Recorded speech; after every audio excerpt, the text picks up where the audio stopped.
Mathematics is the science of patterns, and we study it to learn how to think logically, critically, and creatively.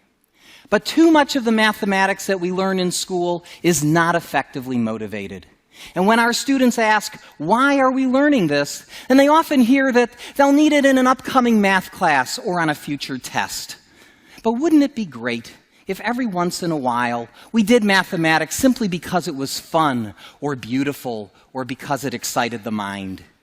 Now, I know many people have not had the opportunity to see how this can happen, so let me give you a quick example with my favorite collection of numbers, the Fibonacci numbers.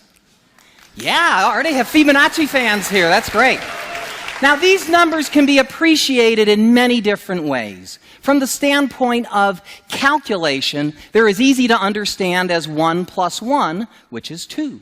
Then 1 plus 2 is 3, 2 plus 3 is 5, 3 plus 5 is 8, and so on. Indeed, the person we call Fibonacci was actually named Leonardo of Pisa, and these numbers appear in his book, Liber Abaci, which taught the Western world the methods of arithmetic that we use today. In terms of applications, Fibonacci numbers appear in nature surprisingly often.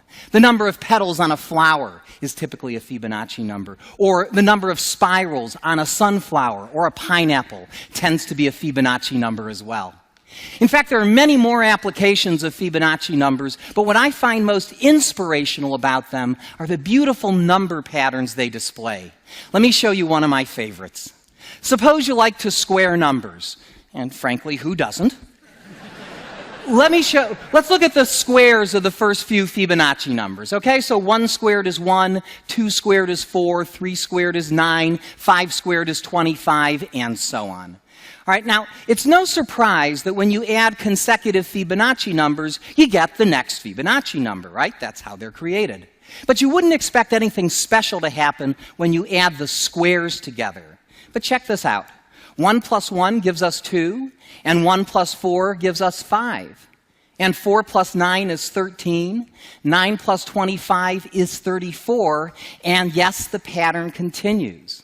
In fact, here's another one. Suppose you wanted to look at adding up the squares of the first few Fibonacci numbers. Let's see what we get there. So 1 plus 1 plus 4 is 6. Add 9 to that, we get 15. Add 25, we get 40. Add 64, we get 104. Now look at those numbers. Those are not Fibonacci numbers, but if you look at them closely, you'll see the Fibonacci numbers buried inside of them. You see it? I'll show it to you. 6 is 2 times 3, 15 is 3 times 5, 40 is 5 times 8, 2, 3, 5, 8. Who do we appreciate? Fibonacci, of course.